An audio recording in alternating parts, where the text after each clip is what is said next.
2020 29 जुलाई को माननीय प्रधानमंत्री जी ने देश को सौगात दिया राष्ट्रीय शिक्षा नीति के नाम पे।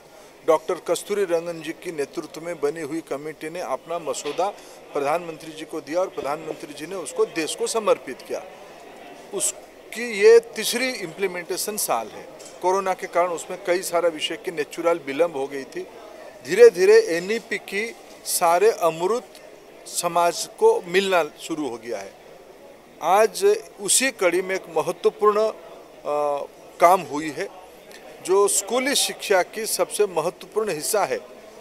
फाउंडेशनल फेज की यानी पहला 5 साल की जो कैरिकुलम होना चाहिए उसकी एक्सपर्ट कमेटी ने हमको उस मसौदा तैयार करके आज दे दिया। उसको एनसीईआरटी को दिया गया है। एनसीईआरटी उसको अभी सारे एससीईआरटी उसको सार्वजनिक भी कर देगा।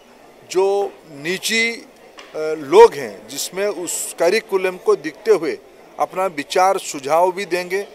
उससे आगे सिलेबस राज्यों ने बनाना है, एनसीईआरटी भी बनाएगी, फिर पाठ्य पुस्तक भी बन जाएगी।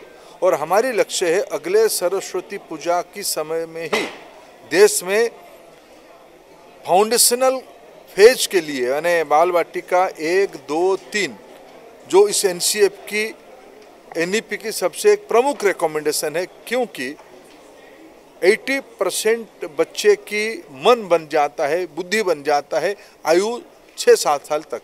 उसी समय की जो फाउंडेशनल कोर्स बनी है, फेज बनी है, उसी की भी क्लास बाल वाटिका भी शुरू हो गई। आज देश में केंद्रीय विद्यालय ने 50 जगह पे एक पायलट मोड पे शुरू कर दिया है। इसीलिए अभी नया टेक्स्ट बुक बनाना और बाल वाटिका को देश भर में स्प्रेड करने में आज एक बेंचमार्क डेट है। और जैसे हमने सरस्वती पूजा कहा है, जब बाल वाटिका देश भर में सभी राज्यों में बड़े पैमाने में अगले शिक्षा सत्र से शुरू हो जाए, इसलिए आज एक महत्वपूर्ण दिन है।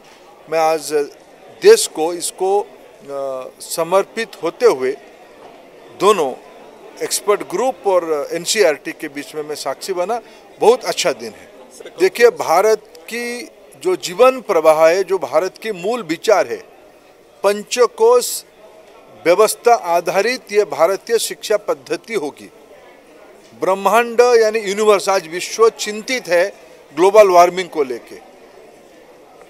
विश्व की तमाम नेतृत्व अपने नई पीढ़ी कैसे उसमें से जुड़े उसकी कोशिश कर रहे हैं। ये भारत की जीवन प्रवाह में है। व्यक्ति और ब्रह्मांड की जो संपर्क है, यही भारत की शिक्षा पद्धति था। उसी के आधार पे ये एनईपी रिकमेंडेड ये बनी है। ये ना केवल सीबीएसई, ये भारत की सभी स्कूल बोर्ड्स उसको लागू करने वाले हैं। ये आने वाले दिनों में भारत की सभी स्कूल्स में इस पद्धति को लागू किया जाएगा। हमारी खबरों से जुड़े रहने के लिए हमारे चैनल को सब्सक्राइब करें और बेल आइकन को दबाएं ताकि खबर की नोटिफिकेशन आपको मिलती रहे।